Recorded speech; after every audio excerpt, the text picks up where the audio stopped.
I'm Didier Stevens. I have a blog where I put up all my research that I want to publish. It's a blog, of course, blog.didierstevens.com. And my main interests are application security, PDFs, also hardware hacking, RFID, well, a lot of fun stuff. And now here I'm going to talk a bit about PDF and not the PDF language in itself, because I don't know a lot about that.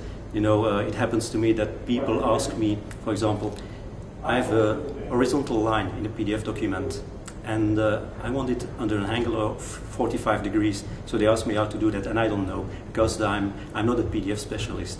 I became a specialist in analyzing malicious PDFs, so I know a lot about malicious PDFs. But benign PDFs, that's not my cup of tea. So PDFs, malicious PDFs, in itself, the PDF language and the latest readers for PDF documents are well designed for security. You have JavaScript that can be executed inside a PDF document, but the JavaScript has actually no rights. It is in a sandbox inside that PDF reader, and it cannot affect your computer. For example, it has no rights whatsoever to read or write one of your files. The only thing, for example, with files it can do, if you embed a file in a PDF file, so you take a file, embed it inside the PDF file, then I can write a JavaScript that will write that file in one of your temporary folders. That's the only place where I can put that file, and that's inside a temporary folder.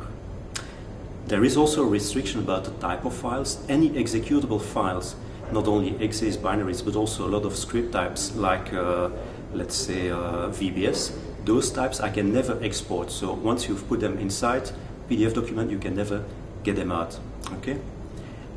And an extra security measure by the PDF reader is when I do that operation inside my JavaScript, then the reader will receive a pop-up to tell you that the PDF document is trying to write a file to a temporary folder and asking you if you want it or not. So you see, it's in a sandbox, it has no real power, but the issues come from bugs inside of the JavaScript interpreter and also in the in the PDF language itself.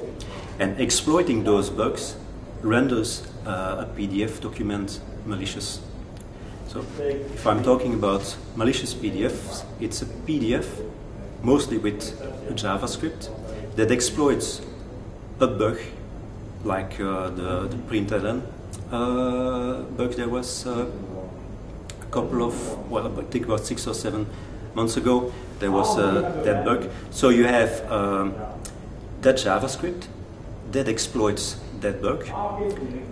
In the meantime, also there's a heap spray, so that when the bug activates, there is a chance that control of the processor is passed to somewhere in memory where you've performed that heap spray.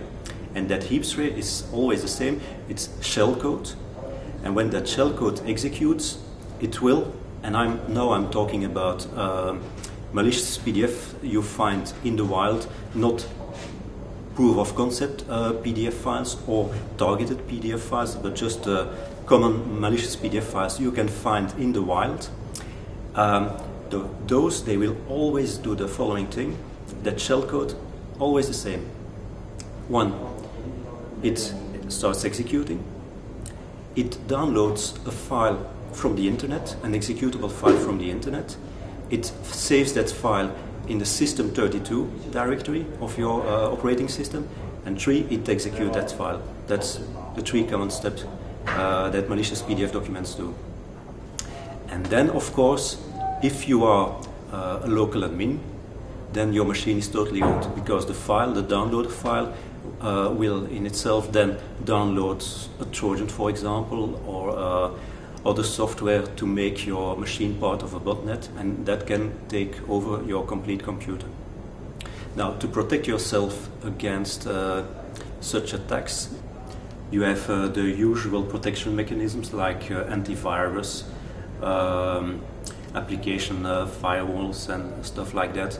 But the main protection, in fact, for those malicious PDF files in the wild is just not run it as a local admin. Because if you remember, I told you all the shellcode writes in System32. If you are not a local admin, you can't write in System32.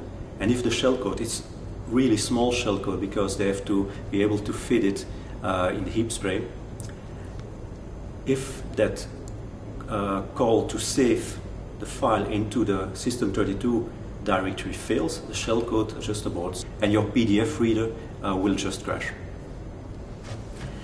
What's a bit more insidious in PDF exploits is when you exploit bugs in the PDF language itself, like there was the JBig2 decode bug.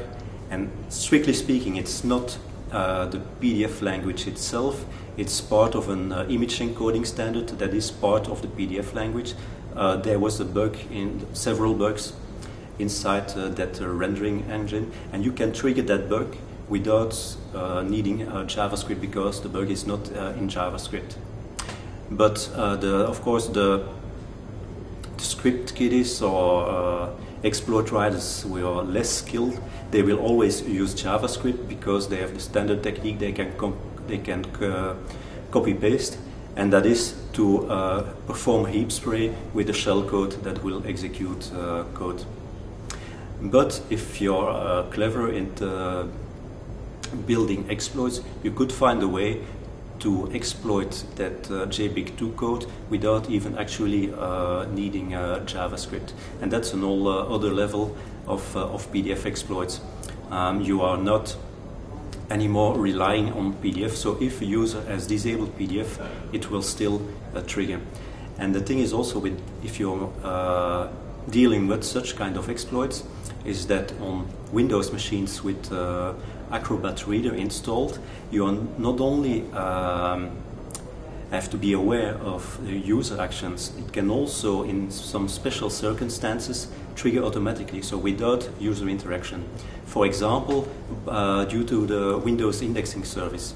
If you install Acrobat on a Windows machine, for example Windows XP machine that has Windows indexing services, it will also install an iFilter, and an iFilter is a DLL, a special piece of program that will provide the Windows indexing service with the capabilities to read inside a PDF file and thus index that PDF file with more meaningful text, because it knows what's inside the PDF document. Okay, so once that file is stored on a hard disk, it will be indexed by the indexing service, and the exploit will trigger and execute. And there, the big problem is that the Windows indexing service is running on the system account. So even it is a user with restricted rights that puts that PDF document in his local in his documents, then it will be indexed by a service that has local system rights, and then that PDF document can take over the complete machine by downloading the appropriate Trojan.